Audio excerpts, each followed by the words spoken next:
day 18 of the inquiry. Can I remind everyone to silence phones and other devices? In terms of housekeeping, this is likely to be our last day sitting this week, and we don't need to clear the rooms, so things can be left over the weekend. So the plan for today is to start with Mr. Price's evidence, then Mr. Leventhal, Ms. Nimmo and Ms. MacDonald. Is that right? Yes. Anything that we need to discuss before handing over to Mr. McIntosh? Yep. Mr. McIntosh. Thank you, sir. So, Mr. Price, could I ask you to have your precognition to hand, and could I ask you to read it but miss out paragraph 2 and stop at the end of paragraph 23? Okay, good morning, everybody. I am the Vice Chair of the Newtown and Broughton Community Council, which subsequently I'll refer to as NTBCC. I joined the NTBCC in 2013 and assumed the role of Planning Subcommittee Convener in late 2013. In 2016, I was elected Vice Chair while retaining the Planning Subcommittee convenership. I have been actively involved with various planning applications and pre-consultations relating to the Royal High School since the initial visit prior to the formal pre-application consultation in January 2015. In that time, I have been involved in submitting over 40 representations for the NTBCC on behalf of local residents on the many city centre developments over the last 5 years, successfully liaising with heritage bodies and also many developers in pre-consultations, and providing comprehensive representations on many applications reflecting the views of the wider community. The NTBCC is one of Edinburgh's 41 active community councils, established to represent the views of the community within its area. Community councils are groups of people who care about their community and want to make their area a better place to live. They have an important role in local democracy and in Edinburgh represent the views of local people on neighbourhood partnerships and convey these views to the council and other organisations. The boundaries of the NTBCC broadly encompasses the new town from Princes Street northwards to the Water of Leith. Its western boundary is Charlotte Square and the Moray Few, and eastwards to the other stretches of Leith Walk, including the eastern extension of the first new town, including Regent Royal and Carlton Terrace. The area of the NTBCC includes Carlton Hill, Regent's Terrace and the proposed development site. The Community Council meets regularly, typically with at least 10 meetings per year. The meetings are fully accessible and open to the public and are attended regularly by some of our ward councillors who, along with our local MP and MSP, are ex officio members of the NTBCC.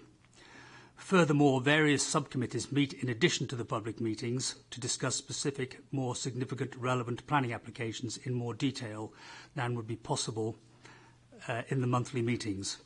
The NTBCC also partake in other meetings, be they public or with other relevant bodies, including formal or less formal residence groups, to ascertain the wider community views on planning matters. The current chair of the Residents' Association for the Regent Royal and Carlton Terrace and Mews Association, representing residents who are directly adjacent to the proposed development, is also a member of the NTBCC. The Community Council Planning Subcommittee has experienced members who have worked for Edinburgh Council Planning Department and other planning organisations across Scotland. The NTBCC is also a member of the Coburn Association, either by direct subscription or more recently by affiliation. Many members of the Community Council are also individual members of the Coburn Association, including 2 recent appointees to the Coburn Council. Moving on to a brief summary of engagement by the Community Council with the appellants. In early January 2015, NTBCC was informed by the appellants of their intent to, quote, restore the old Royal High School and convert it into a hotel. The appellants stated that they were keen to keep the Community Council well informed about their ideas and intentions. They announced that they would be holding an exhibition and public consultations as part of the pre-planning process later in 2015, but in advance welcomed NTBCC members visiting the RHS for a preview and offered a chance to ask questions one-to-one on their intentions. In response to this, I and several other NTBCC members accepted the appellant's invitation and visited the site and buildings in January 15 for a private preview and discussion with the development team, and at the same time took the opportunity to gauge the condition of the interior of the Hamilton building. Following the pre-application notification in March 2015, members of the NTBCC, including myself, attended the public exhibition. During these visits and subsequently through discussions at NTBCC meetings, we engaged with the wider community to gauge their thoughts and opinions on these proposals. Our initial position was confirmed at the NTBCC meeting of the 9th of March 2015, with community councillors and other residents expressing a unanimous view that the quantum of development proposed could not be accommodated on this site in a manner that achieved an acceptable setting in this location. On the 1st of April 2015, I submitted on behalf of NTBCC a comprehensive summary of the views received by NTBCC on the plans that had been presented at that time to Mr. Bruce Hare and Mr. David Orr. In the email cover note to this, we acknowledged the offer from the appellants that we had received early in March 2015 to discuss their proposals further, but indicated that, quote, we felt that this could best be done once the contents of our submitted the 1st of April representation had been considered by them. Whilst we acknowledge that our views expressed in this initial representation were not supportive of the proposal, the appellants failed to include the comments submitted by NTBCC, representing, as far as we were able, the wider views of the community in the pre-application consultation report submitted with the Scheme 1 planning application. However, the appellants did include what was described as a comprehensive review of a high-level questionnaire commissioned by them, which they said aimed to represent the views of the wider community. Whilst we understood that the appellants may want to solicit additional comments through the PAN process directly via simpler high-level questionnaires, NTBCC endeavoured to provide a more detailed and in-depth community view through our representation. This view was also informed by many concerns received from the Regent's Royal and Carlton Terrace and Mews Association, who live adjacent to the proposed redevelopment and would be directly impacted by the development. On the 16th of November 2015, the appellants wrote to the planning offices to complain at lack of engagement by NTBCC between April 2015 and our objection letter in October 2015. The appellants have asserted that NTBCC refused point blank to engage with them, and from late April onwards could not contact the Community Council for an extended period in order to present their updated proposals in person prior to the submission of their formal planning applications in September 2015. At no time did NTBCC refuse to engage with the appellants. There may have been a misunderstanding as to who was taking the lead, but many other developers and or agents have managed to liaise and engage successfully with the Community Council. We would only note that this difficulty in engagement occurred after NTBCC submitted their comments as part of the PAN process on the 1st of April 2015. Excuse me a minute. When it was clear that we were far from supportive of the proposal as presented. We were both disappointed and slightly aggrieved that the appellant chose to attempt to undermine our role as community representatives in this way. However, following the appellant's submission of Scheme 2 and the significant number of objections from the wider community that resulted, we take the opinion that this allegation is ultimately irrelevant. Prior to submission of comment as part of the PAN process, consistent with NTBCC's maintaining their support for finding a new use for this empty building, NTBCC accepted that to accommodate any new use in these listed buildings, some change and alteration would be required. However, it became clear to NTBCC that the key issue was whether the building and the site could accommodate the changes and the quantum of development required for a prestige hotel without detrimental impact on the building, its setting and the wider conservation area. This was reinforced by the overwhelming concerns raised by both online forums and later at public meetings, such as the well-attended AHSS meeting at St Andrews and St George's West in September 2015. After considering the Scheme 1 application, the NTBCC submitted an objection to Scheme 1 on the 16th of October 2015 to the City of Edinburgh Council planning officers. Since forming our initial stance in April 2015, we have not received any adverse comments from local residents in respect of the views that we have taken. We stand by our objection. Following the refusal of Scheme 1, we were contacted again by the applicant regarding their intention of submitting an amended application later in 2016. We attended the November 2016 public consultation exhibition and held discussions with representatives of the appellants at that time. However, we did not make formal submission to the pre-consultation process at that time, mainly due to the lack of real detail presented. However, we did inform the development team that, quote, we were of the opinion that with the limited new material presented at that time, it was not apparent that the revised proposal dispelled any of NTBCC's main concerns documented in response to the original application. To demonstrate our openness to further discussion, we extended an invitation to the appellants in early 2017 to discuss their updated and amended proposals at the full NTBCC meeting in March 2017, which was accepted. This was prior to the end of the period for comments for Scheme 2, which closed on the 4th of April 2017. Mr. David Orr from Urbanists Hotels, the planning consultants engaged by Duddingston House and Urbanists Hotels, and Gareth Hoskins, architects representatives, attended the 13th of March 2017 NTBCC meeting. The discussion is documented in the minutes of that meeting. The papers for Scheme 2, the amended planning proposals, contained results of several surveys commissioned by the appellants, which appear to show differing views from the wider community as to the benefits, drawbacks and overall support for this proposal. Whilst NTBCC could not comment in detail as to the apparent discrepancy of the survey results with our views from residents, we remain firmly of the opinion that we have reflected the views of the cohorts of residents that we represent fairly consistently and correctly.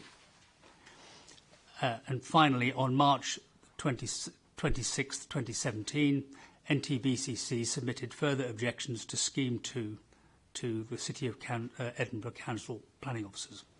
Mr. Price, I think it's proposed that we simply move on now to the two issues you want to address from paragraph 27. Okay. So moving on to paragraph 27, the servicing door in Scheme 2 is the heading. Excuse me. The proposal in Scheme 2 to make all deliveries to the hotel from the street through the small existing door onto Regent Road is both infeasible and unviable. It will result in real impact on the building and surrounding areas, and this is the plan. We were concerned with the creation of a new service bay for the hotel from Regent's Road in Scheme 1, which involved an unacceptable modification to the East Pavilion frontage by creating an opening through the plinth. Scheme 2 removed the dedicated service bay, resulting in the servicing strategy for the whole complex being dependent on access from Regent's Road through an existing single access door on the East Pavilion. We question in our objection to Scheme 2 whether this approach would ultimately be feasible, and in addition whether the building could be suitably adapted to provide the necessary facilities for a hotel of this size. This is a real illustration of why the constraints of the existing building are at odds with the proposed use as a hotel. Information obtained from a similar hotel, which is perhaps not as prestigious as planned under this appeal, with broadly similar rooms/guests as this proposal, would indicate that cumulative servicing requirements for food, drink, laundry, sundries, waste management, which we've assumed to be segregated, and various servicing contractor visits would total between 85 to 120 separate deliveries every week. A six-star or world-class luxury hotel would presumably require more servicing visits. It does not seem plausible or feasible that this level of activity would be accommodated without significant detrimental impact on visual amenity, or more importantly, on the amenity of nearby residents. Such daily deliveries would be from a multitude of different providers, with the result that they could not be scheduled adequately to ensure that the existing small service door would be used ratably throughout the working day. Rather, we would assert, there will be a continual backlog of large service vehicles queuing in the immediate vicinity. Mr. Price, could I ask you, you've heard some evidence about the number of deliveries and use of this door in a number of schemes. Would you expect there to be any difference in the number of deliveries for a music school and a six-star hotel?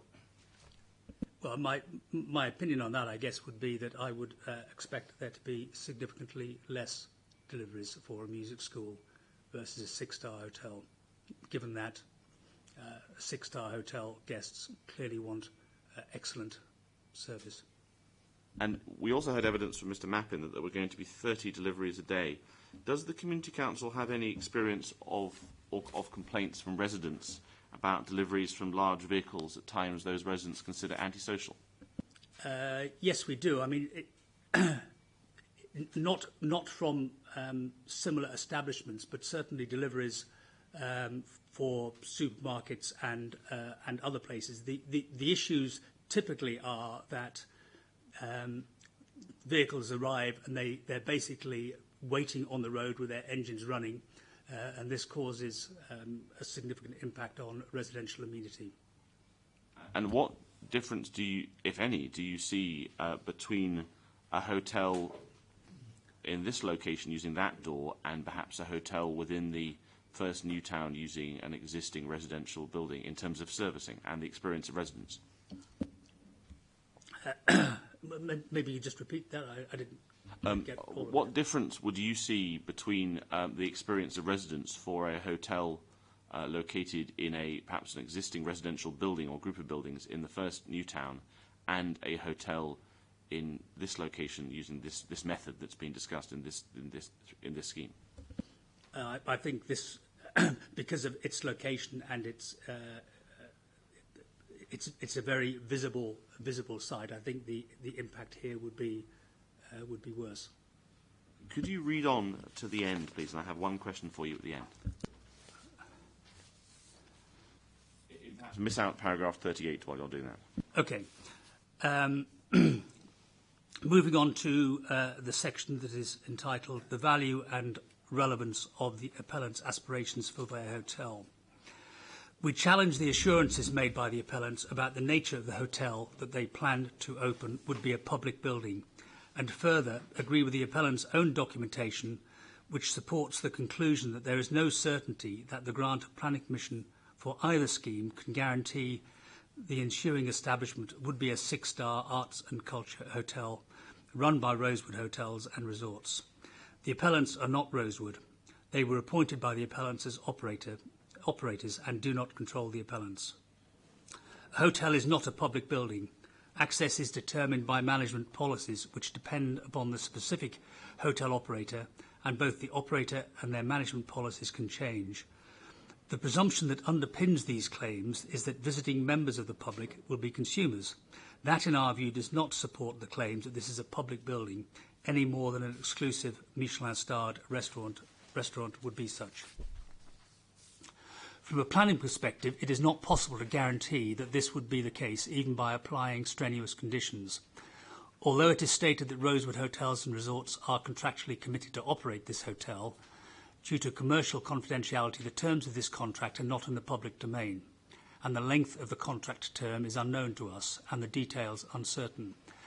We would assert from the experience of recent retail developments, for instance Edinburgh St James, the developer has openly expressed that although they have signed minimum 10-year leases for various high-end retailers, there are many commercial mechanisms that can be legally employed to break these leases, such that there can be no certainty that the selected operator, irrespective of their credentials, remain the lessee for the contract term.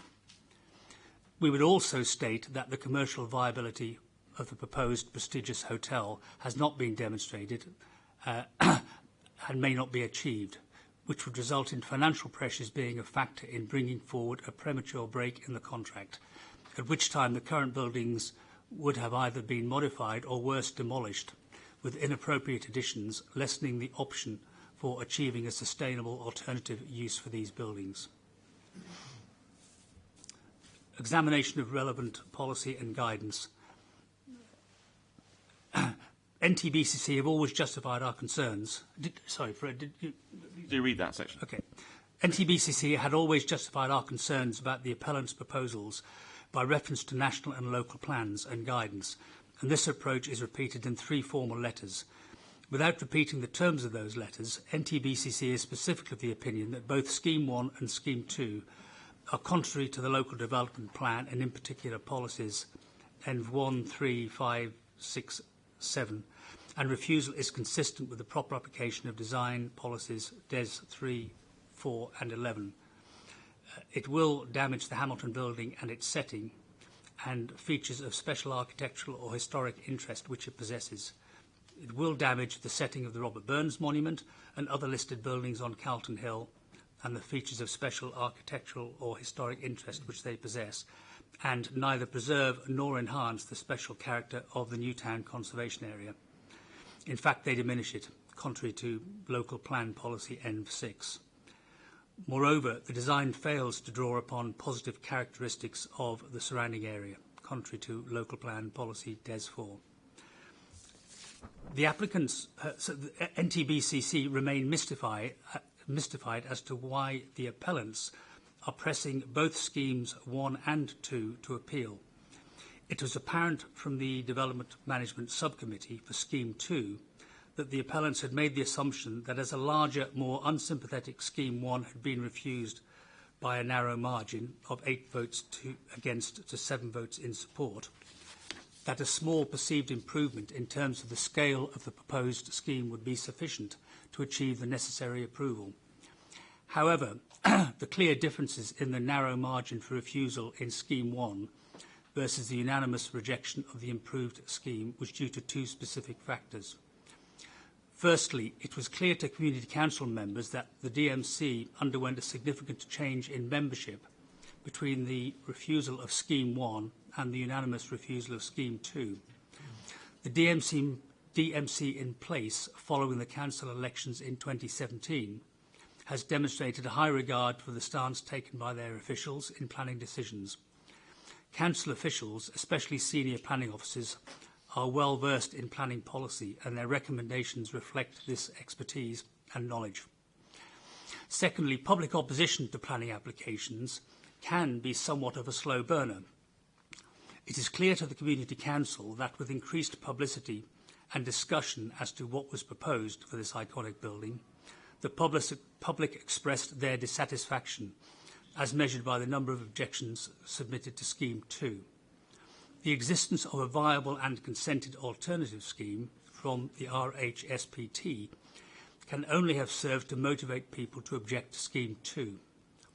The DMC dealing with Scheme 2 seemed to be very aware of the growing public discontent that an ostensibly similar proposal had been brought forwards for consideration, despite a refusal for the previous scheme that included many of the same elements. Finally, in conclusion, NTBCC believes that the quantum of development that the site can accommodate without detrimental impact on the buildings, their settings, the wider conservation area and World Heritage Site is significantly less than the scale of development proposed in either Scheme 1 or Scheme 2. One final question, Mr. Price. We've heard evidence of how well or difficult it is to see the Hamilton building when approaching from the west.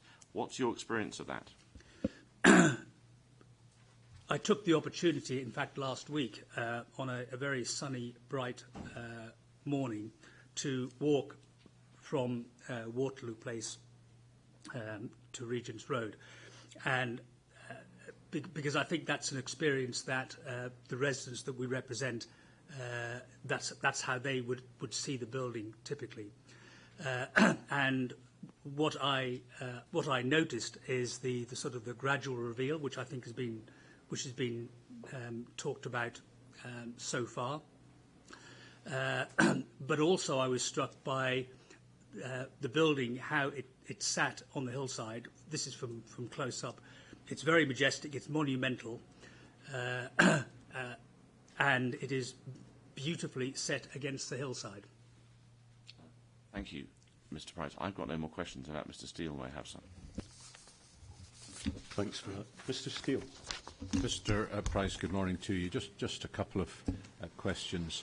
In relation to servicing, can we agree that the one thing that the Council haven't complained about is the servicing arrangements, and there's no objection from the Roads Department? Is that correct? My understanding is that the Council Transport Officer has held a condition over for the exact arrangements at Regent Road, Regent's Terrace intersections, certainly for Scheme 2. So it's not absolute. The report raises that to a degree, but there was clearly a concern raised by the Transport Department within the Council. And the second issue is this, Mr. Price. Are you aware of the servicing arrangements for the Balmoral Hotel being through a very, a very narrow gate to the east, a gate in the railings to the east of the main door on Princes Street, and that all deliveries go through that very modest little gate? Are you aware of that, Mr. Price? Not specifically, I have to say. My understanding was that it was serviced from a different location. Well, let me put it to you that it's serviced from Princes Street to that little gate, which perhaps you'll look at to give you reassurance subsequently. Separately, do you know that the deliveries to the Balmoral Hotel take place at agreed times to cause the least disruption to all parties? I'm not aware of that for the Balmoral Hotel. I am aware of that for many other establishments. The issue that occurs is that the planning system is continually filled with extension requests for those delivery times. So it's not clear to me that gives adequate protection. And can we agree that there's a session next week or possibly the week after which will deal with conditions, and no doubt one of the conditions will relate to times for deliveries, and that is the best legal method of dealing with that? Is that not right, Mr. Price? I would certainly accept that this will be a subject for that session, yes. Thank you. And do you also accept that so far as the issue of the hotel operator or Rosewood is concerned, that also is going to be considered at the same session, the condition session, which I think is in fact the week after next rather than next week? I wasn't aware of that, if I'm being honest. I mean, certainly what we have tried to reflect are the concerns that that we have received from from community members, essentially. Thank you, Mr. Price. No further questions. Thank you, Mr. Steele.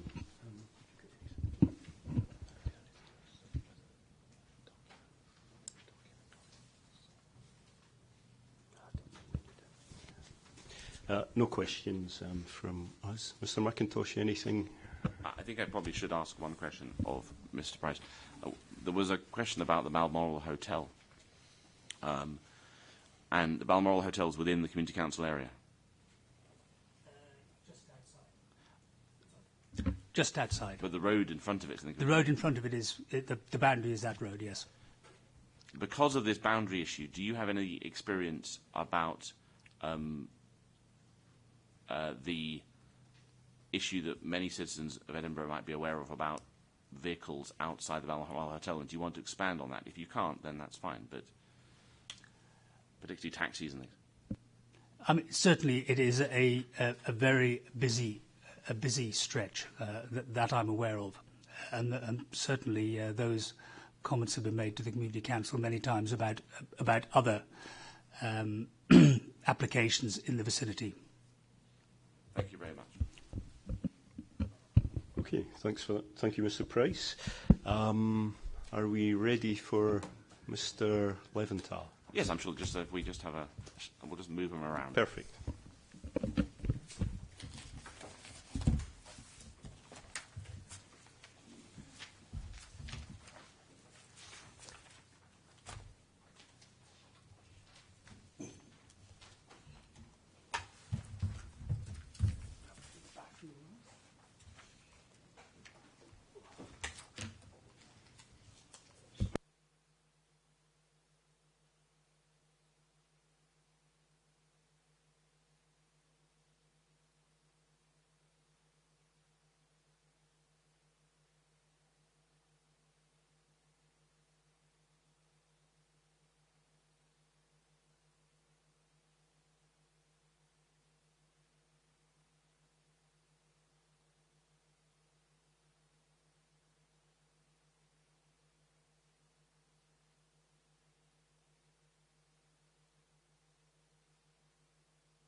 Mr. Leventhal, I wonder if you could read your precognition. There are about 5 questions I'm going to ask you about issues that have arisen in evidence as we go through, and the first one will be the end of section 2.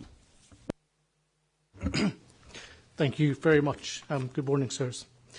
My name is Terry Leventhal. Since August 2017, I have been the director of the Coburn Association. I have over 25 years' experience in the conservation, heritage and development sectors in Scotland. I was the Director of Conservation Services and Projects for the National Trust for Scotland and Director of the Scottish Civic Trust. I worked for the Royal Fine Art Commission for Scotland, the Architecture and Design Scotland's predecessor, as its investigator for development projects. And I was a member of the Loch Lomond and Trossachs National Park Authority, where I was the chairman of its Planning and Access Committee in its role as the statutory planning authority and access authority.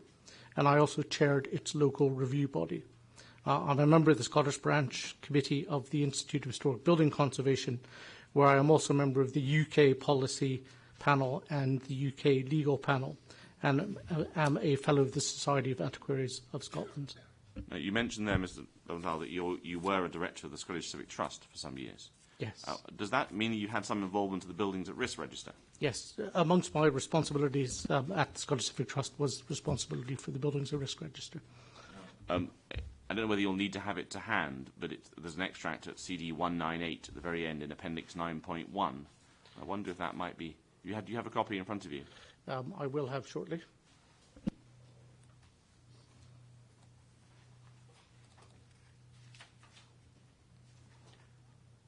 And what page would we... Well, I think I'll ask a general question. So we've heard a lot of evidence about this, and to the extent that it's relevant, when was the last time that the building was placed, was moved to at risk on the Buildings at Risk Register, and why? The register formally indicates that on the 2nd of February 2012, it moved to the at-risk category. And the reasons given for that is it was kind of vacated and formally mothballed at that point. Thank you. If you could read on, but perhaps miss out paragraph 5, 7, and 8, and I will ask you a question at the end of paragraph 11. Thank you. Paragraph 3. The Coburn Association was founded in 1875, taking inspiration from Lord Henry Coburn's interests and campaigns, which led to the publication of his treatise, A Letter to the Lord Provost on the Best Ways of Spoiling the Beauty of Edinburgh, published in 1849. The purpose of the association is to promote and encourage the following objects by charitable means, but not otherwise. 1, the maintenance, improvement and promotion of the amenity of the city of Edinburgh and its neighbourhood, and 2, the protection, preservation and conservation of the city's landscape and historic and architectural heritage. Engagement with these proposals. The Coburn Association objected to both schemes and supports the proposals by the Royal High School Preservation Trust. Turning to paragraph 9, the Coburn submitted a letter of objection to the City of Edinburgh Council with regard to Scheme 2 on the 21st of March 2017, and the Coburn stands by these objections. The changes from Scheme 1 to Scheme 2 did not address the Coburn's concerns. In summary, the scale and mass of Scheme 2 still overwhelms the Hamilton building and detracts from its architectural composition, and an alternative proposal from the Royal High School Preservation Trust had one planning consent, therefore demonstrating an alternative viable use. The Coburn welcomed the refusal of planning and listed building consent by the City of Edinburgh Council for both schemes. Our view is that the decisions reached were consistent with statute, policy and guidelines on both a national and local level. As you mentioned, you've only been back at the Coburn since August 2017. So, given that these objection letters were produced before then, could you explain how within the organisation these decisions are reached and who's involved in that process? Of course. The Coburn Association kind of operates a series of technical panels, which is kind of voluntary input from people who supports the association in bringing their skills into affair. So for the first scheme, there was a cases committee, which comprised, at the time of considering the schemes, or Scheme 1 in front of us, would have comprised a number of individuals, but I can see from the record there were some 4 architects, landscape architects, planners, as well as a number of lay people, including retired doctors, retired doctor and economists, as well as kind of academics. And they would actually support the executive and the council of the association in forming views of significant proposals. If you could read on and ask a question at the end of paragraph 14. Okay, engagement with the wider site and area. The Coburn has had a strong interest in Calton Hill as the premier open space in the city. Lord Coburn described Calton Hill as the glory of Edinburgh in his 1849 letter to the Lord Provost. In its early years, the Coburn campaigned for suitable access to and the management of Calton Hill. In 1879-80, the Coburn Council reported the foremost amongst municipal improvements was, and I quote, the new footpath from Regent Road to Holyrood, now known as Jacob's Ladder. And I need to correct that. It's not Jacob's Ladder. That's to the further to the west. It's known as either the Saltire Path or the Calton Hill Path. But it was hailed as, and again I quote, providing a more direct and pleasant access to Holyrood. And in the same report, the Coburn congratulated the Town Council on its work on the top of the hill. In 1904, proposals to put the Scottish National Gallery and Art School into the Hamilton building were considered. The Association's annual report of the year recorded, and I quote, the building as it stands is one of the finest in the city, and the Special Coburn Committee, with the Special Coburn being my emphasis, recommend the Council that unless a guarantee be given that alterations for the lighting and possible extensions will be carried out in such a way in no way to affect the present lines of the building, the Council should express its strongest disapproval of the scheme. The Committee further recommend the Council to state that in their opinion of an art school in any other building is placed on the west playground of the school, it would, by interfering with the fine prospect of this building from the west, most injuriously affect their beauty. Sorry, there was some discussion about this from Mr. Wright in his rebuttal precognition. What is your understanding of the Coburn's reason for objecting to the scheme in respect of Mr. Wright's comments? By recollection, the comments that were kind of made was in relation to the advice that was given by Henry Kerr, architect, to the Royal High School Club. And my understanding from the annual report is that that report was also given to the Coburn Council, who formed its own special committee. And in terms of receiving the report and discussing it with Mr. Kerr, they arrived not only in terms of endorsing his perspectives, but of also adding in their own concerns about the West Playground.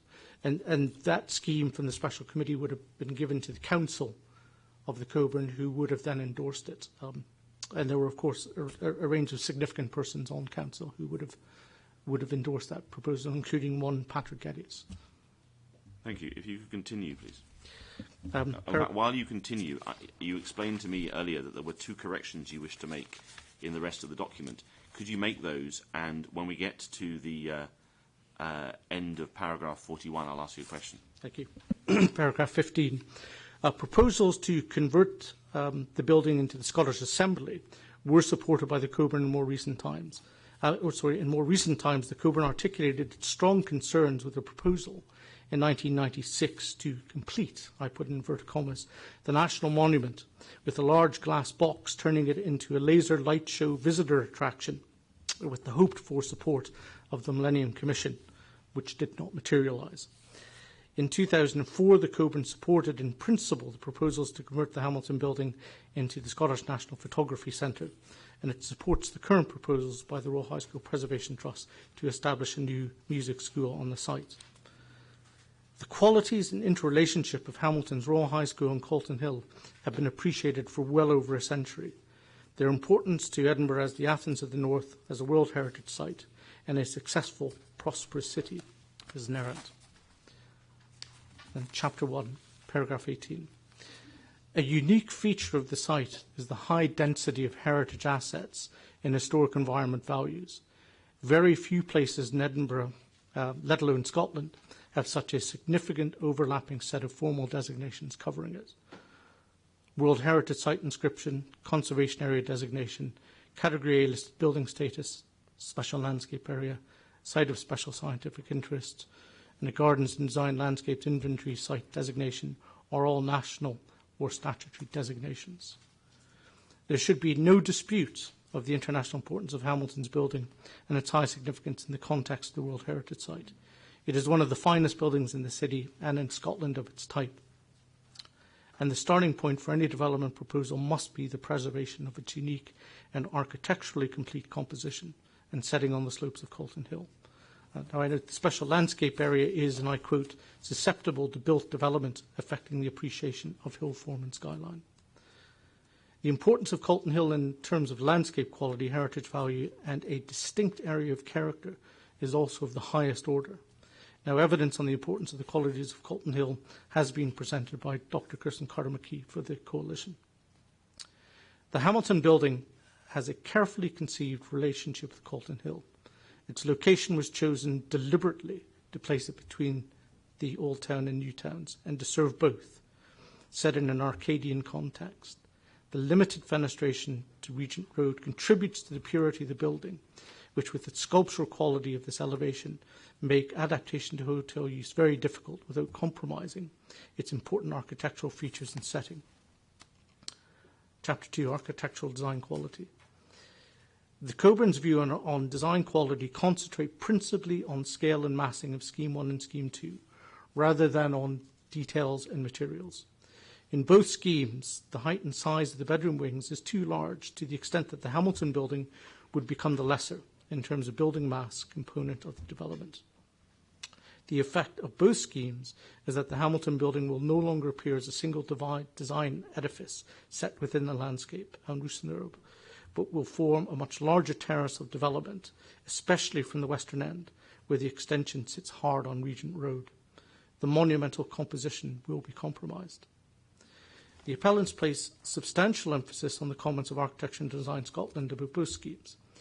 It is important to recognise that the A&DS process, and the comments found in its letters, have not considered the wider policy context of the development and have only sought to highlight the importance of good design in the development process. It is an exercise devoid of policy context. Now, the policy requirement to protect the outstanding universal of the World Heritage Site and have special regard to the character of the Hamilton building or space, special attention to the character or appearance of the conservation area remains regardless. Now, much has been made of the appellants of the mitigating effects of good architectural design on the impact of the proposals on both Calton Hill and the Hamilton building.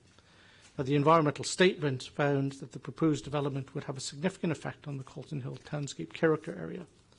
Now, it is not possible to assess the intensification of development, the dominance of the proposed new wings, and the impact to the setting of Hamilton's masterpiece and its legibility as a monument and landscape, not to mention the loss of listed buildings such as the Gate Lodge, as anything other than severely negative and not beneficial to, as the appellants assert. In summary, the density of heritage assets and their high value in terms of importance and significance makes the Hamilton building, together with its immediate and wider setting, highly susceptible to change. As such, any intervention, no matter how well designed or integrated into this environment, will have an impact. The scale of the proposals here, even with the slightly smaller Scheme 2, will result in a significant and negative impact. Chapter 3, the impacts on listed building itself, etc. In the letters of objection, the Coburn set out its concerns about these impacts. Now, much of the evidence prepared by the City of Edinburgh Council and Historic Environment Scotland covers this ground. The Coburn agrees with their assessments of impact and damage that both sets of proposals will have on the Hamilton building. Now, the ITT notice is clear that, and I quote, proposals should be in accordance with the approved development brief, Princess Street, Block 10. Now, in Block 10 development brief itself, section 4.1, paragraph 6 states, and again I quote, there will be a presumption against any works which adversely affect the character of the listed building.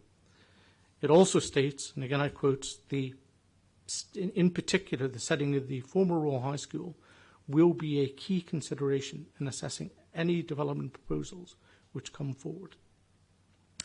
Design Principle 3 of the development brief indicates that proposals should, and I quote, preserve the view of the former Royal High School and its landscape setting, with development proposals on Colton Road making a positive contribution to its setting, end of quote. Now, I've highlighted the word preserve. That's my emphasis, not an emphasis in the document. These requirements are consistent with the development plan policies, ENV 1, World Heritage Site, ENV 2, listed buildings demolition, ENV 3, listed buildings setting, ENV 6, conservation areas, and ENV 11, special landscape areas, and the statutory requirements of sections 14, 59 and 64 of the Planning, Listed Buildings and Conservation Areas Scotland Act 1997. Now, neither Scheme 1 nor Scheme 2 complies with the criteria of Princess Street Block 10 development brief. The developer statement for Scheme 1 articulates on page 22 7 key considerations set by the head of planning, and we've heard those discussed in this inquiry already. In the Coburn's view, these considerations have not been met. For most views of the site, the wings will dominate the composition, seriously affecting the visual relationship of the Hamilton building to its surroundings. The wings read as an extension of the building, dominant in both height and location. They extend too far forward, and whilst they step back, and by that I mean step back from the Hamilton building, they read as a single entity, resulting in a coalescence of buildings. The report of handling for Scheme 2 sums this up on page 20 under the heading Architectural Language. It states, and I quote, these extensions do not respect the architectural composition or integrity of the listed building, nor do they result in a development where all the new combined would be of greater lasting value than the Hamilton building on its own. In respect of Scheme 2, the Coburn is of the view that it is clear that the impacts are as follows. The listed building itself, the bedroom wings, even with their slightly reduced form from Scheme 1, disrupt the legibility of the Hamilton building as a complete, unified architectural composition. The impact is significantly greater in the West Playground, where the legibility of the Hamilton building as a monumental structure is completely disrupted and compromised significantly. The loss of the separate lodge building is a substantial loss. Its form and scale complement rather than compete with the main A-listed building. The connecting elements of these to each of the main Hamilton building and the flanking small pavilions further erodes the separation. Other listed buildings. The Hamilton building sits as a monumental composition within the context of monuments on Calton Hill. The separation given to it by the open West Playground and the setback subservient gym hall to the east allow it to be seen within the rugged landscape of Calton Hill. This monument and landscape applies to the other listed buildings on Regent Road and Calton Hill, invoking a strong Russelmer character. The two proposed wings in both schemes, and especially the western one, will shift the listed buildings from this landscape setting to the creation of a new terrace of buildings, subsuming the Hamilton building into it. And the character of the burned monuments will change, becoming isolated from that wider group. And I mean that in terms of isolated in the context of the landscape setting of those monuments. And the listed buildings on the hilltop will be disconnected from the landscape of the rest of Calton Hill.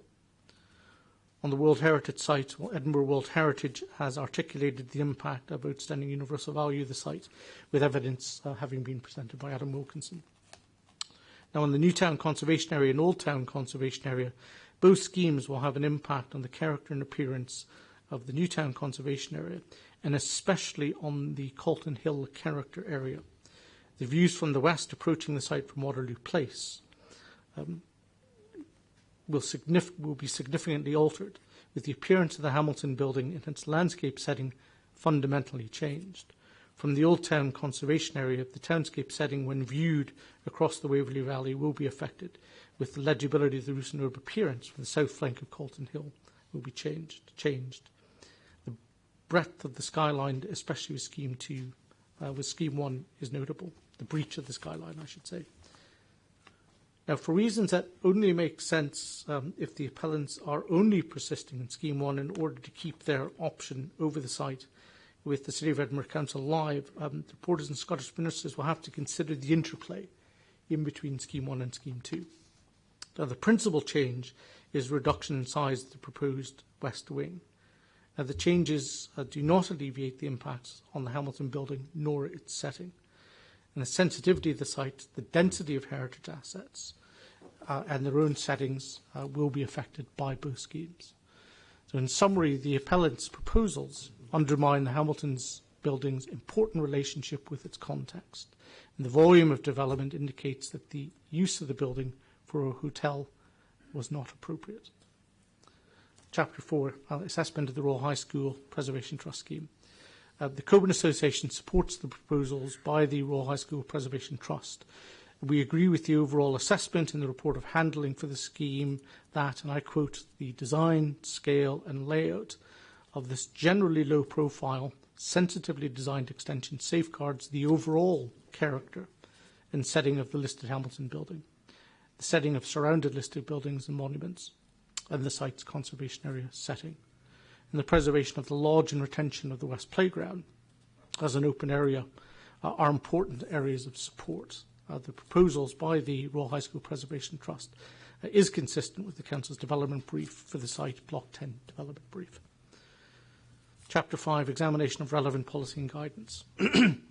In order to avoid repetition, I propose to leave the question of the impact on the proposals of outstanding universal value of the World Heritage Site on policies substantiated to Adam Williamson, who's already given evidence.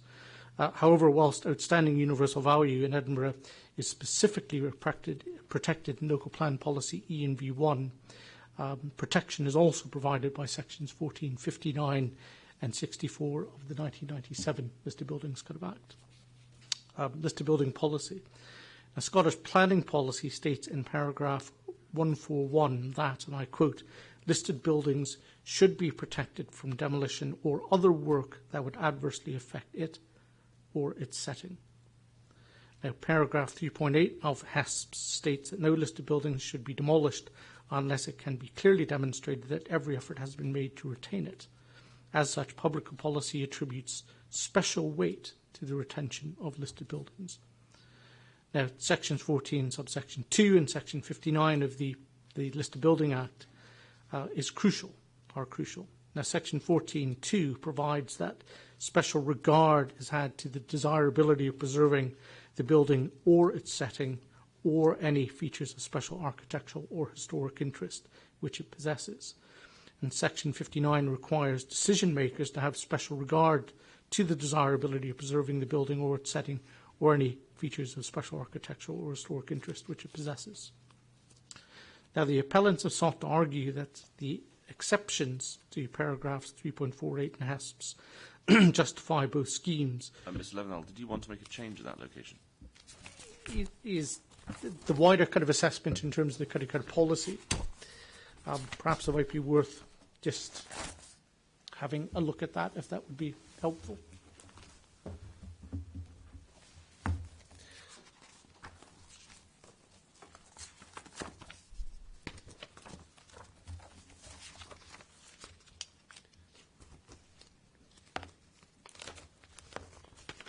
So I'm not clear what it is that we're having a look at. It would be CD 498, which is the Historic Environment Policy Statement. the Historic Environment Scotland policy statement.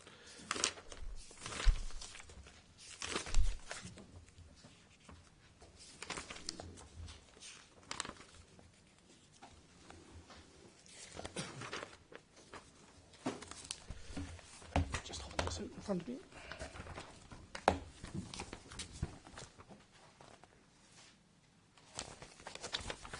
Mr. Livingston, I thought you simply wanted to make a change to the reference of paragraphs in that first sentence.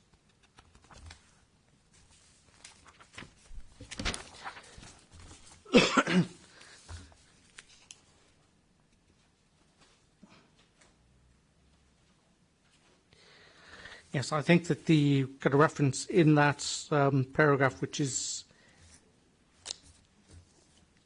I've just lost my place in here, which is 348, is actually more in reference of 342 in the proposals for demolition in that policy.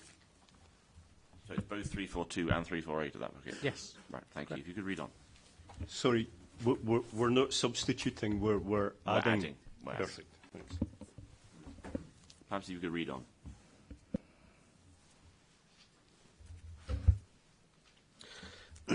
Now, just at the point beginning, it is a fundamental tenet of the statutory planning system that it is concerned with the use of land and not the use of land by a particular party. So whether a hotel is 2-star or 6-star, this has no relevance in the decision-making process. It is still a Class 7 development. Similarly, a change of owner or operator requires no consent, nor does a change in management practice. This is a purely operational or financial matter and not for the planning system to regulate. As such, no matter how compelling or otherwise a particular operator might be, it is not a relevant planning matter and should not form part of any consideration at this inquiry. This is important as several significant changes to the hotel landscape in the city have taken place. Now, the Crown Plaza Hotel, as I said, in Regent Terrace, that's not Regent Terrace, it should be Royal Terrace. I've confused my Regent with my Royal. Went into administration in 2015. The Carlton Hotel on North Bridge also went into administration in 2014 and was subsequently sold. The Carlton Hotel on North Bridge, I said subsequently, the Scotsman Hotel, also on North Bridge, fell into financial difficulties in 2011, and the Missoni Group pulled out of their 5-star operation on George IV Bridge after just 5 years of operation. Now, Mr. Leventhal, what's the point you're asking the reporters to draw from this section? Well, the key point is that there is no indication of either incompetence or malmanagement of any of these organisations or any of these hotels. It is simply to point out that over time that there are changes in the landscape of management, and that takes place not only just within hotel management but across the whole sector. So whilst they remain a hotel, the kind of uses and the operations do change, and we just need to be cognizant of the fact that that change takes place. Thank you. If you could continue to the end, and I've got one question for you at the end. Thank you. Now, the arts and culture strategy submitted by the developers proposes a diverse range of opportunities for performance and exhibition. Now, it would not be competent to make the implementation of the strategy a condition of planning consent. Now, put another way, if the proposals were consented and implemented, but this strategy did not result in the opportunities kind of outlined, it would be highly unlikely this would be deemed to be a material breach of consent justifying enforcement action. Conservation policy. Section 64 of the 97 Act requires, and I quote, in the exercise with respect to any buildings or other land in a conservation area of any powers under any of the provisions in subsection 2, special attention shall be paid to the desirability of preserving and enhancing the character or appearance of that area. And that's underlined in my precondition. That's my emphasis, again, not in the Act. If any proposed development would conflict with the objective of preserving, there is a strong presumption against the grant of planning permission. Now, the need to apply special attention is separate from making a decision in accordance with the development plan and the policies contained within it, or any other material consideration that may be considered. The Coburn's view is that both schemes 1 and 2 would actively harm the character of both conservation areas, and that's the Newtown Conservation Area and the Old Town Conservation Area, and cannot be said to preserve or enhance it. Now, the general rule is that the assessment of harm is measured against the impact against the whole of the conservation area, unless it is shown that there are areas of distinct character within the area. Now, the importance of Calton Hill in terms of landscape quality, heritage value, and as a distinct area of character in its own right has been accepted by all parties. Whilst it sits within the wider Newtown Conservation Area, Calton is specifically identified as its own character area, and that's within the Newtown Conservation Area Character Appraisal. Now, evidence shows clearly the distinctive elements and architectural history of Calton Hill. As such, the assessment of harm must be considered within the immediate context of Calton Hill, first and foremost. The impact on the wider conservation area is also important, but follows. Now, in both schemes, all parties accept that the development, and especially the 2 new bedroom wings, will have a physical and visual impact on Calton Hill. Now, the Coburn rejects the appellant's assertions that this will be positive, and is of the view that it is strongly negative and undermines both the appearance of Calton Hill and the character, with the Hamilton building setting in a separate landscape context as part of the wider Athenian composition. So in summary, sirs, the Coburn Association supports the decisions reached by the City of Edinburgh Council to refuse planning and listed building consent to both schemes in front of this inquiry, and urges reporters and Scottish ministers to confirm both decisions. And finally, there's been some discussion about approaching the site from the west. What's your experience of that? I think as you begin that kind of sequential journey down Waterloo Place, rounding onto kind of Regent Road, what comes foremost into your mind is the presence of kind of landscape and the landscape setting, whether it's of Calton Hill with that kind of terminating view of the hill with Nelson's monument, but even as you turn around the kind of corner, you really get that impression of Holyrood Royal Park coming into play, and the feeling is one of countryside with an intermingling of kind of landscape kind of into it. You do get glimpses of the Hamilton building, which takes that sequential view and that revealing that goes around, with the really kind of fantastic kind of explosion into view once you get around the western pavilion of actually the temple in kind of front of you. So it very much kind of emphasises the building and the landscape and the monumental composition. Thank you. I've got no more questions. Perhaps Mr. Steele will have some. Thank you, Mr. McIntosh. Mr. Steele. Thank you, sir. Mr. Leventhal, good morning to you. Good morning. Firstly, can I just confirm, because I've been unable to find a CV for you, whether you are a qualified planner, MRTPI? No, I'm not. Are you an architect? By training, but I'm not a registered architect. Are you a landscape architect? No, I'm an urban designer. And for completeness, I think you're not a lawyer. Is that right? Definitely not, sir. Yes. Very wise, Mr. Leventhal. Now, can I just ask you firstly a couple of questions about the Balmoral Hotel? Do you say, or would you agree, that the Balmoral makes a positive contribution to the World Heritage Site? It certainly forms part of the site as inscribed, and is an important part of the conservation of the World Heritage Site. Yes. And can we agree that it contributes in a positive way to the World Heritage Site? As viewed today, yes, it does. And it also is a listed building, and do you agree that that is an appropriate status for that important building? Yes, I do. It was listed quite late in the day, of course. But I do. Can we also agree that that building interferes or creates skyline development from many city centre locations?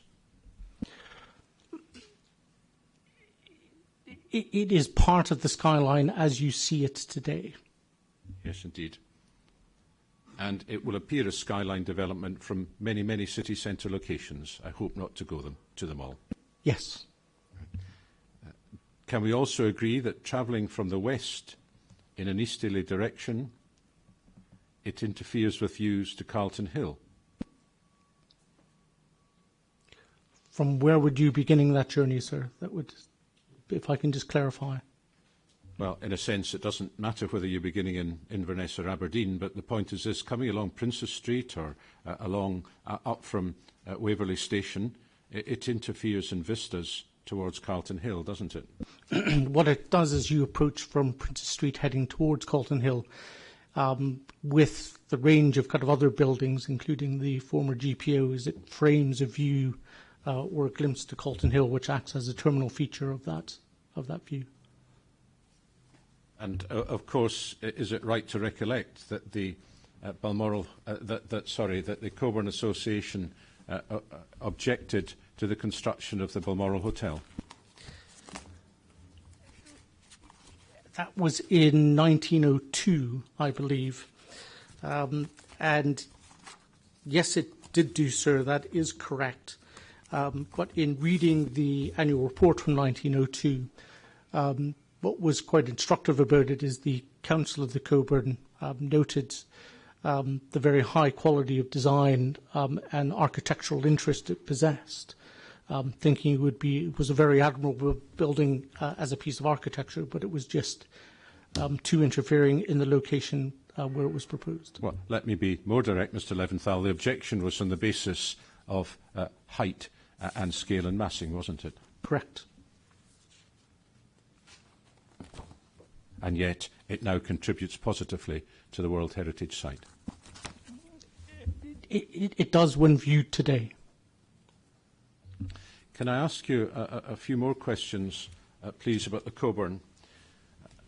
Did the Coburn object to a development at 6 to 8 Market Street? That's a hotel development. I believe it commented on that application. Did it object to that application, Mr. Leventhal? No, I believe it didn't. Are you sure about that? Sir, whilst I'm sure Mr. Leventhal will be racking his brains, I'm not aware of notice of this, and so it does seem a bit unfair to conduct a top quiz of everything the Coburns objected to without notice. I'm sure Mr. Leventhal will do his best, but I do flag that. Yes, I'm happy for this line of questioning to continue, but if Mr. Leventhal can't recollect anything in particular, doesn't have it to his hand, it's fine to say that. Yes. Well, no, I don't have that one specifically to hand, and I would remind the inquiry from what I said at the very beginning is I've been with the Coburn now for just over a year, joining at the end of August 2017. So I hear all of that, and I respect that absolutely, Mr. Leventhal. But with a view to trying to jog your memory, is it possible that the Coburn objected on the basis of excessive height of that building and that the building footprint was too deep? I don't have that information on that specific development in front of me, sir. But I apologise. That building is now, if not complete, virtually complete. It is. Despite any objection there may have been from the Coburn. Correct. Did the Coburn object to the hotel at the St James Centre on the basis of height and design? My understanding from reviewing the files of that yes, it did, in the context of actually supporting the redevelopment of the St James Centre for the scheme which is being erected today. Yes, but so far as the hotel element was concerned, there was an objection from the Coburn. Correct. And that's under construction, or perhaps demolition prior to construction, depending on what's happening today. The site is being developed. The register's scheme, did the Coburn object on the basis of excessive height, scale and massing? In terms of the redevelopment of part of that scheme, yes. And that scheme is on site now. On site now.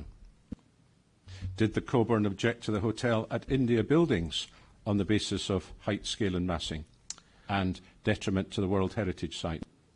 It did, but it also part of its objection was to the single use of the site for a hotel, where it recommended a more multi-use approach. You objected to the single hotel, despite the brief, And you also objected to height, scale and massing, to take matters shortly, and the effect on the World Heritage Site. So I understand. And that scheme is on site. I believe so. Did the Coburn also object to the development at King's Stable Road, which included at least one hotel, on the basis of too much hotel accommodation and also height, scale and massing? I believe so, although I've not studied that file, so I can't comment specifically on that. And that scheme is on site as well? From last I saw, there was work underway. So far as these several examples are concerned, the objections by the Coburn to height, scale and massing have not been upheld for whatever reason. The decision taker, in taking the views and others into account, decided to make the decision they made. And is the reason for that, Mr Leventhal, that the Coburn, in making its objections, it doesn't have proper regard to the commercial realities of the situation, and indeed does not have any regard to the economic issues? I wouldn't kind of accept that as a general premise. Well, what consideration does the Coburn usually give to issues such as the economic advantages that might flow from construction jobs, hotel jobs, and the general tourist benefits? The comments that the Coburn will make will need to be consistent with its charitable purposes, which I kind of read in Chapter 2. So we would look towards the aspects of the amenity aspects of proposals, or to their impact on the architectural or historic or landscape. Well, that I understand, but I think, therefore, we're actually in agreement, Mr Leventhal, that you look at these aspects, but you don't have any regard, because you don't look at it and you're not qualified and you don't employ economists, you don't have any regard to the economics of the issue. Well, as I said in terms of an examination question from Mr McIntosh, is the Coburn's comments aren't generated from an individual, from a committee of people involved in it, which do include economists on that. So I think the proper way of looking at it is it's a question of weighting. And there is no doubt that we will give greater weight to those aspects behind our charitable purposes than we would do other matters. But they will certainly feature within the discussions that take place. Well, that's as may be, Mr Leventhal, but do I see anywhere in your precognition due reference given or recognition given to the clear economic advantages that might flow from this proposal? No. No. Could you look, please, at APP 37? I can hand you a copy, Mr Leventhal, for ease of reference. Please. Thank you. I assume you've read this before and had spotted it in our documents, did you? I have indeed done, sir. Good. So if we turn to the end of this article, it will come as no surprise to you. No, sir. Could you read out, please, for the benefit of those that don't have the document, what Mr Martin Hulse said? It reads, Martin Hulse, the current director of the Coburn Association, said it was ironic that the Heritage Group had grumbled about the Balmoral when it was being built, and I quote, at the time it was regarded as too big, but because of its imposing design, it works today as an essential part of Edinburgh skyline and, without doubt, an important building for the city, end of quote. And then it continues but stops. And I believe this article was written in 2002. Mr Leventhal, do you think it's possible that you, as the director of the Coburn Association, may be saying something similar in a few years' time if consent is granted for this scheme? I think from me the answer would be no. However, what somebody might say in 100 years' time or 200 years' time, I can't predict.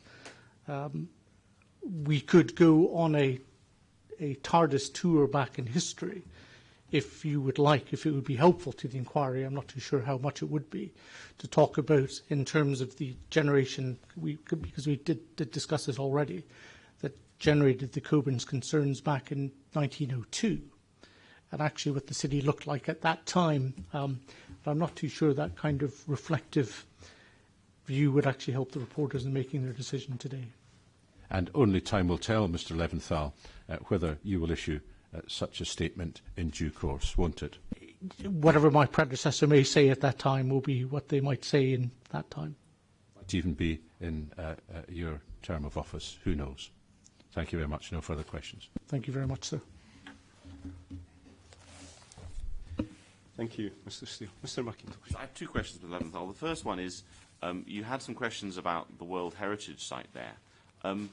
At what date does one assess outstanding universal value in respect of a World Heritage Site? From the date of inscription, which was in 1995. Thank you. I wonder if you could get to hand a copy of EW1. It might not be you haven't got it in your folder. It's the letter of the Lord Provost on the best way of spoiling the beauties of Edinburgh. If you have it, if not, I might ask. You do have a copy. Excellent. I have a modern copy. A modern copy. Could you turn to page 4 and perhaps just, if you think it's appropriate, read the first paragraph on page 4? Now, my copy will probably have different page numbers from yours. Well, so. that case, I don't know whether EW1 can be... I think probably what we'll do is, if you look through your copy of the letter, perhaps this is something I didn't expect to get to, and if you look at the... my screen has just gone spinning. So is mine. I don't know whether those instructing Mr Steele might be able to dig out the copy of EW1 they've got to hand. Just before we do that, I'm assuming, of course, that this arises out of cross-examination. Oh, absolutely it does, yes. It's, there's a paragraph at the beginning that starts, "My dear Lord Provost," and then there's one that begins, "I have one in doing so at last, yet I have," and then the one I'm looking for is, I am very unwilling," and then there's two sentences, then a sentence begins, "some who see nothing valuable in the city." Is there anything there that you might think is relevant to matters that have arisen in cross-examination and the previous history of the Coburn? So perhaps it would be useful if I just read that passage to contextualise it. And it starts off, it goes at the very top of page 4, "Some who will see nothing valuable in the city except what they think convenience. To these people, taste, or at least the abstinence from desecration, which taste sometimes requires, is ridiculous and odious. They hold the town as a mere collection of houses, shops and streets, and that provided there be enough of these duly arranged on utilitarian principles, all anxiety as to whether the result shall be a bath or a Birmingham is mere folly and affectation. If it were proposed to erect a distillery on the summit of Calton Hill, or to dignify the top of Arthur's Seat by a pillar, which indeed has been proposed more than once, these schemes would certainly find supporters.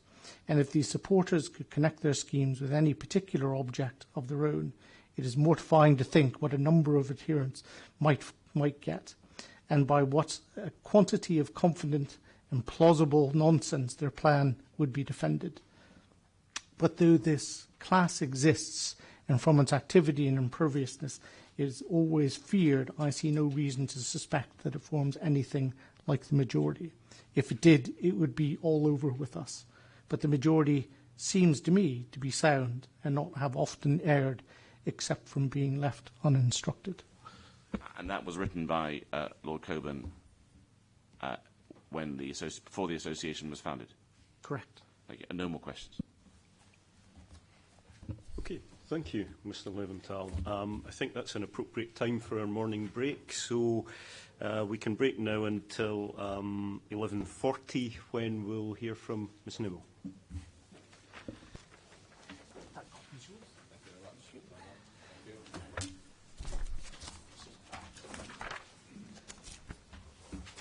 The Regent Royal, Carlton Terraces and Mews Association from Ms Nimmo. Thank you, sirs. Good morning. My name is Carol Nimmo, and I am Chair of the Regent Royal, Carlton Terraces and Mews Association, the RRCTMA. The RRCTMA is the local residents' association, which has been active in the area for over 50 years. Constitutionally, the association was set up, quote, to preserve and improve the general amenity of the terraces and Calton Hill, with a view to preserving the architectural and residential character of the neighbourhood and its surroundings, and to generally act in all matters affecting the neighbourhood and the interests of residents. End of quote. Timeline and context. As per our Constitution, the RRCTMA has taken an interest in the project to redevelop the Royal High School site since 2009, when the appellants were selected by and secured the lease from the City of Edinburgh Council for a boutique art hotel. Residents were delighted that at last something was going to happen to rescue this wonderful building. Yet year upon year, there was no news and no development.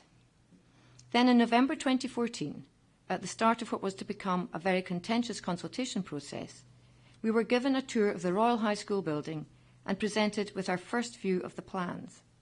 The first shocking indication that two large new build wings were now integral to the boutique proposal. By the time the first planning application went before committee on December 2015, the proposed wings had grown again in size, and the plan was now for a 147-bedroom hotel. The importance of the site, the significance of the magnificent and iconic Thomas Hamilton-designed Royal High School, and the prominence of the monument buildings within the landscape and setting of Calton Hill have been well documented by the other parties. However, again, the RRCTMA would like to highlight the unique place and situation the terraces play in relation to the Royal High School and the landscape of Calton Hill. Topic 1. With special interest and relative importance of the listed buildings, etc., and other heritage receptors. Calton Hill is a classic, small-scale, crag and tail excrescence left behind from the Ice Age, a mini Arthur Seat. The great developments in build and engineering of the late 18th and 19th century, the spread of the new town, and the aspirations of grandeur for Edinburgh led planners and architects to look to the east of the city. Part of that grand design was the plan to create a gateway into the new town from the east. Where better to create a new road than on the side of Calton Hill? A boulevard leading directly to the new town, but with a magnificent view of the old town. This thinking led to the development of Calton Hill as a whole. The entire topography of the hill became part of a master plan site for the great Scottish architects of the day. The plan was to develop the classical architectural style of the new town. Those aspirations of grandeur led to the buildings in Calton Hill representing the flowering of the Greek revival in Scotland and to embody the concept of the Athens of the North. Thomas Hamilton's Royal High School was integral to that plan. This building, which was to become the most important Greek revival example in the World Heritage Site and one of the most important classical buildings in the world, was deliberately placed on Calton Hill. It took its place as part of the designed landscape and setting, along with the other buildings planned for the hill. Guess what? The terraces were there too. This inquiry has heard all about the Royal High School, about the other monuments in the hill, about the wider setting and the commanding views, but perhaps not so much about the relevance of the built environment on the east of the RHS building. Thomas Hamilton was most certainly aware of it. The terraces make up an important part of the architecture of Calton Hill. Playfair's design was intended to define the eastern contour of the hill, to wrap around and complete the built environment of the hill. This was all imagined, planned, and in due course built as part of that initial grand plan. Of crucial importance is that Regent Terrace is the nearest neighbour to the Royal High School. The build of the terraces on all sides of the hill began in 1825, just as a final decision was made to build the Royal High School, which started in 1827. There is no doubt that the setting, dimensions of the site, and positioning of the main building were planned to be fully cognizant of the architectural relationship between RHS and the other buildings on the hill. the spacing between the site and the west end of Regent Terrace would have been of serious consideration, particularly with regard to the architectural style of Rue Saint-Urbe, an Enlightenment ideal that was at the heart of urban design of the time. Similarly, the Palladian architectural style of the terraces, influenced also by the Greco-Roman style, was fully intended to allow these buildings to complement and sit comfortably with those important monuments on the hill itself. The design of the terraces, and most importantly the spacing between the buildings, was absolutely deliberate and in keeping with the principle of Arcadia, allowing for open and free vistas to and from the hill, and the framing of the Thomas Hamilton building. Playfair also meticulously designed the landscape for the Regent Gardens, the private gardens behind and enclosed by the terraces on the eastern slope of Calton Hill. These gardens are also part of the conservation area. In the definitive new guide by John Byrom, The Care and Conservation of Shared Georgian Gardens, he writes, "The whole of this large-scale and masterly composition was brought together by the architect Playfair during the 1820s and 30s on behalf of the Heriot Trust, and as part of the larger development Calton Hill, in which he too played an important role. It is certainly one of the finest examples of the late Georgian picturesque improvement in Britain. Importantly, Playfair designed its edges of bold, fleecy, semi-natural mixed deciduous woodland to be deliberately seen from far and wide across the city. Exactly the design between the Royal High School and 1 Regent Terrace. It is this quality of space that is so at risk from both the hotel schemes under review. Space is and was of crucial design importance. It provides the frame of reference for the Royal High School and the other buildings on the hill, including the terraces. The space was not accidental, but deliberate. The value of the space between and around the buildings was intended to complement the built environment and exactly what is measured by landscape and setting. The scale and mass of the planned new build of both schemes fundamentally breaks up the original spatial composition of the hill. Ironically, the scale and mass of the new build proposed under both hotel schemes also fundamentally breaks up the original built composition of the hill. William Playfair's design for Regent Terrace, dated 1825, shows his frontage for the whole terrace. Although the houses are all different internally, Playfair insisted that all frontages had to conform to his plan. The complete Regent Terrace must be seen in its entirety as next-door neighbour to the Royal High School. The classic Greek revivalist style of the RHS, although more monumental in design, matches that of Regent Terrace and all the other buildings on Calton Hill. This, too, is a deliberate ongoing architectural conversation, all part of that grand plan. As said, the 3 terraces were built to create an eastern boundary for Calton Hill, framing the individual buildings at the top of the hill as they came to fruition. However, Regent Terrace was also designed as a parade, stretching the length of the soon-to-be-constructed Regent Road. Along with the Royal High School, the terrace was part of an intended dialogue between the new and old town of the expanding city. It was intended to compare and contrast, but also to unify the 2 distinct parts. The Royal High School was seen to belong to all, for all. The Regent Road route into the city, past Regent Terrace, was also planned to balance with the Waterloo approach towards the Royal High School. These routes, lined with classical buildings, lead onwards with little idea of what awaits at the end. The magnificent, iconic jewel that is the Thomas Hamilton building in its intended situation. In classical majesty, as part of a set-piece composition on Calton Hill, overlooking the old town of Edinburgh. What wonder, what awe. The unsuitable hotel wings planned in both schemes fundamentally ignore the historic perspective of the site and its situation. The proposals also fundamentally ignore the relationship between the Royal High School and Regent Terrace. Their proposals break an important and deliberate link between these 2 heritage assets in the conservation area. Topic 2. Architectural design quality. The fundamental design principle for classical architecture is symmetry. While the scale and massing of the new build wings in Scheme 1 already negatively impacted on Regent Terrace, the design response presented in Scheme 2 has a profoundly negative effect. Objections against the new wings in Scheme 1 were definitely weighted against the quantum of build on the west side of the RHS building.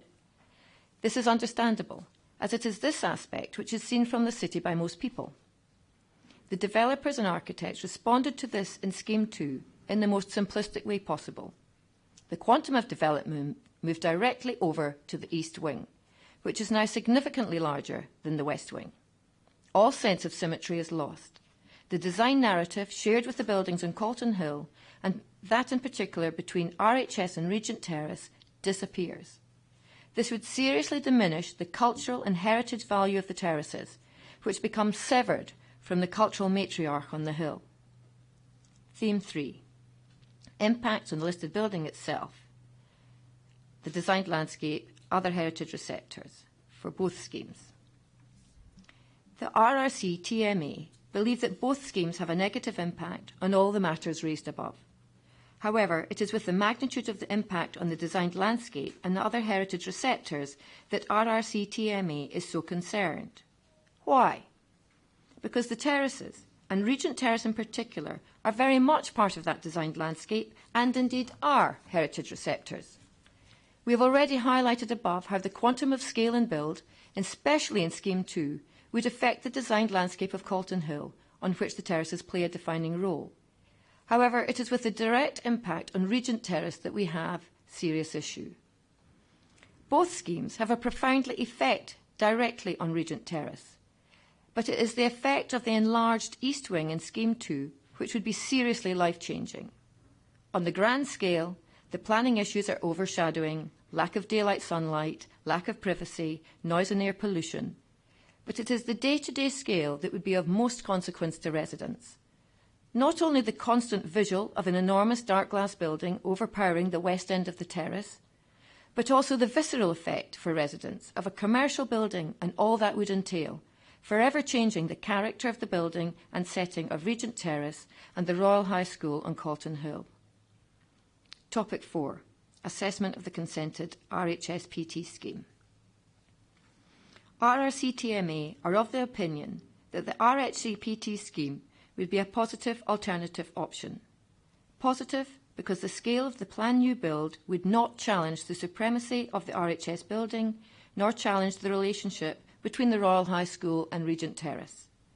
The proposal would ensure a continuing, beneficial public use for the building with minimal impact on its special interest and that of Regent Terrace as a heritage receptor. Topic 5, the examination of relevant policy and guidance. The RRCTMA accept the policy position as understood by the reporters.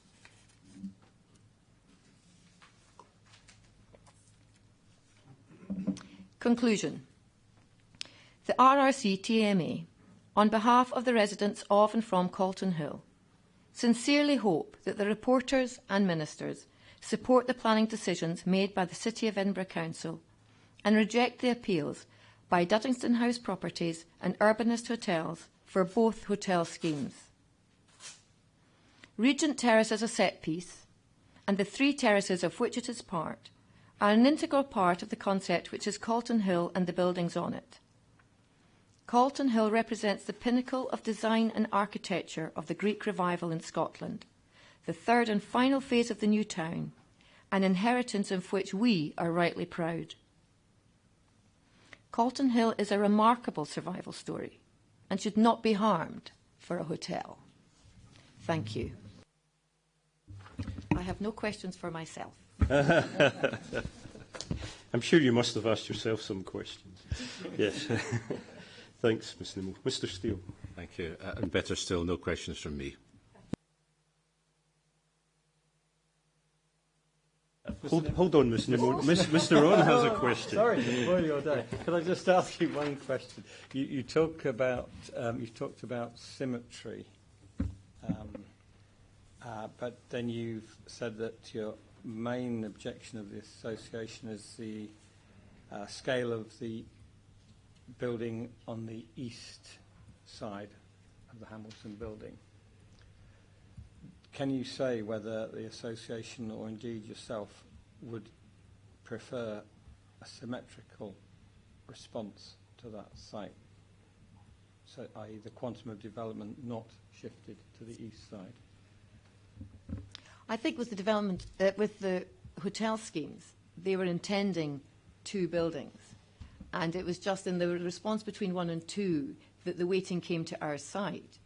As you know, we support the music school scheme because what is on the east side is virtually nothing. Nothing will be removing daylight, sunlight, or be a great big mound beside. So, I mean, we approve of symmetry as an architectural theme, but we certainly don't mind not much build on the eastern side. So just in terms of the issues you've raised, would Scheme 1 be preferable to Scheme 2? Neither would be preferable. Okay. I thought you might say that. Thank you. Thanks for that, Ms Nimmo. Ms MacDonald, are you ready to give your evidence?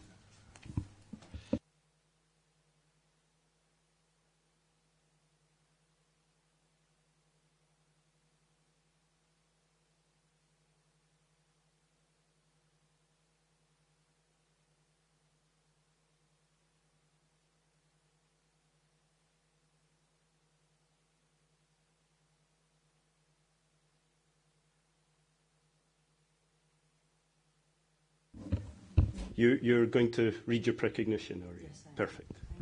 Sorry, can I just say I will lead Mrs MacDonald if I can. You have some questions for her after she's read her precognition? Yes, I was just going to mention something beforehand as well. Feel free. Right. Thank you, sirs. Good morning, Mrs MacDonald. Before I ask Mrs MacDonald to read her precognition, the RRCTMA are well aware of the rebuttals raised. Mrs MacDonald will therefore redact those sections from her precognition. Thank you. Mrs MacDonald. Thank you, Cara. My name is Ruth MacDonald. I live at 1 Regent Terrace, which is the house at the end of the terrace and next door to the Old Royal High School.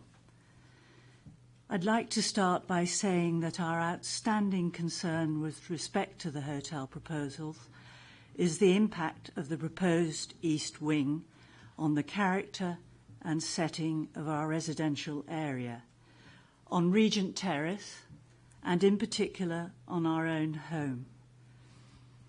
The hotel developers have put forward 2 planning applications, both of which were either to go ahead will seriously impact on our lives as homeowners and irreversibly compromise the property within its design setting.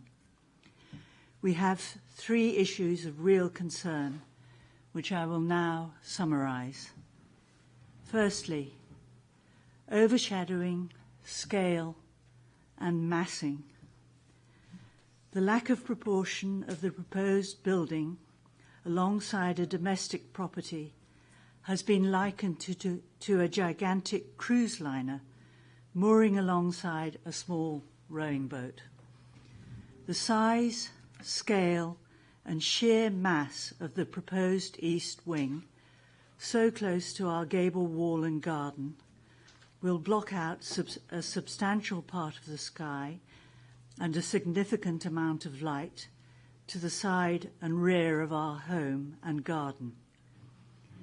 You've only to stand in our garden, as some of you already have, and look up to see that an entire section of the sky, which has been visible from the garden for 200 years, will now be blotted out.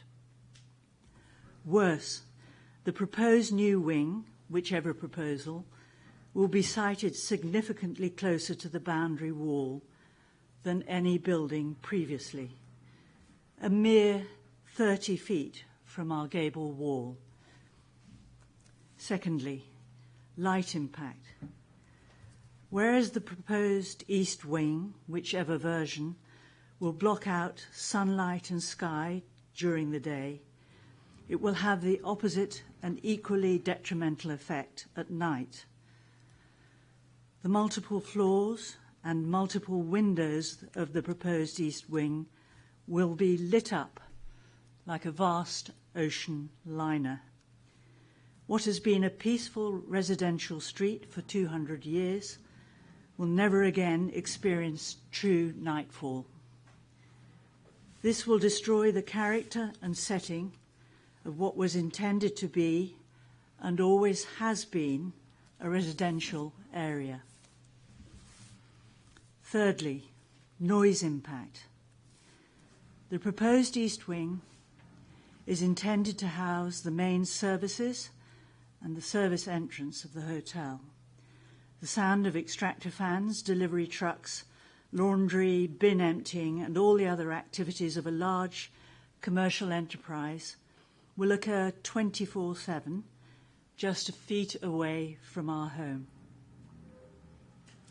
The developers again rely on science and decibel readings to reassure us that the noise will be acceptable, whatever that is. But one has only to ask residents living next to the hotels on Royal Terrace to find that these promises turn out to be hollow and false. The hotel proposal envisages all services for this very large commercial complex gaining access through a tiny doorway at the east side of the site. Considerable backup of traffic will occur along Regent Road, producing noise, fumes, and increased congestion.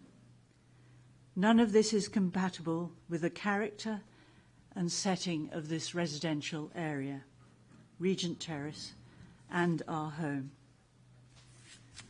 Conclusion. To conclude, I believe that both versions of the hotel proposal will have a disastrous impact on this corner of Edinburgh's UNESCO World Heritage Site. The scale, mass, and close proximity of either version of the proposed East Wing will dwarf our home, with the loss of light and privacy I have described, and the placing of a large commercial enterprise so close to a domestic residence brings with it noise, air, and light impact, which will all significantly compromise the carefully crafted setting and character of Regent Terrace and our home. This proposal is inappropriate for the site and lacks all proportion. Once done, it cannot be undone. Finally, I have focused on some planning issues, as is appropriate, but I would like to end on a personal note. Please remember there is a human dimension to all of this. We and our neighbours are desolate at the prospect of this inappropriate development. I urge the reporters to uphold the judgment of our city's planners, who have twice rejected the proposal, and allow the Old Royal High School to instead become Scotland's new national music school. Thanks for that, Ms MacDonald. Is there anything further, Ms Neville? No. No. Can I just make sure that those elements of your recognition that you didn't read out are to be deleted? Yes. Is that right? Thanks very much for that. Okay, I think that takes us as far... Oh, do beg your pardon. I got carried away there, Mr. No, you'd merely read my mind, sir. That was all right. Perfect. You have nothing for Ms MacDonald. Okay. That takes us as far as we can go today then. I think any issues to be raised before we finish for the weekend? Ms Coburn. Yes, thank you, sir. That was yesterday, and the discussions about the meeting co-hosted by the AHSS and the EWHT, and the reference by Mr Steele to a tweet by the AHSS even. We've looked into this, and the AHSS had retweeted a tweet by the EWHT. The original tweet by the EWHT was a grainy and low-resolution photo taken from, I think, quite far back in the hall. It was a photo taken of the evening's presentation. The AHSS retweeted that tweet, which itself had been retweeted 13 times and liked 16 times. It wasn't exactly trending in the Twitter stratosphere, or whatever the correct terminology. You've lost Mr. On, I'm afraid. Yeah, I'm keeping up with this. Yeah, I'd noticed that, sir, which is why I was directing this to you. So in any event, it wasn't a terribly popular tweet, having been liked only 16 times and retweeted a total of 14 times. Mr. Drummond this morning obtained the password and details for the AHSS account and went to delete the offending retweet, but found that it wasn't there anymore. Presumably, I'm not obviously on Twitter, as you'll have gathered from the way I'm speaking. Presumably because the EWHT have themselves deleted the original tweet. So it appears that if the original tweet is deleted, the retweets are also deleted, but I bow to others' superior knowledge in this matter. The other tweets of the evening by the AHSS were restricted to photographs of Dr. Disley standing in front of his presentation, which I intend to lodge. Dr. Disley is on holiday in Spain, but we've been corresponding by email because obviously he's very concerned at the very late allegation that has been made, albeit in the terms stated by Mr. Steele. He cannot recall making any off-the-hoof comment about Mr. Wilkinson's visualisation. And he says that at the time that Mr. Wilkinson was making his presentation, he was gearing up for his own and frankly was more focused on what he was going to say rather than on what Mr. Wilkinson was saying at the time. He is aware, however, that the developers were present at the meeting and that they had sat at the back of the hall, very far left-hand corner was how he put it. And so he suggests that maybe their hearing and their vision of the event might have been partially obscured. But in any event, sir, I intend to lodge Dr. Disley's presentation. I need it to be made available to me electronically, and I trust, given the circumstances, that there will be no objection to this further late production, which will be AHSS 31.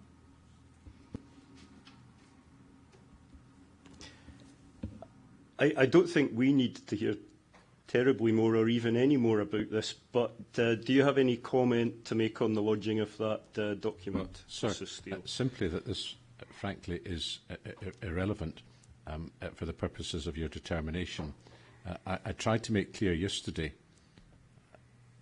clearly I failed, that we're not suggesting that the doctor, whose name I've actually forgotten, from the AHSS, in his own presentation did anything wrong. Quite the opposite. The suggestion was that he'd relied on the work of Mr. Wilkinson.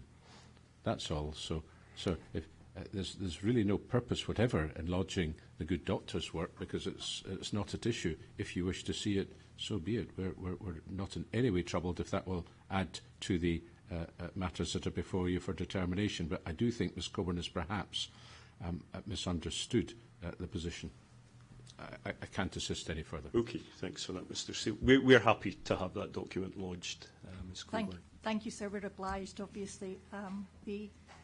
Those instructing me are very keen to ensure that you do not have a false impression created about them, the quality of their presentations and their intentions in opposing these developments. I think in response to that, we took what we heard yesterday along the lines that Mr. Steele has just summarised there. We didn't take that as being a criticism of AHSS. Okay, any other issues before we finish for the week? No? Okay, in that case, have a good weekend, everyone. Let's adjourn now until 10 o'clock on Monday.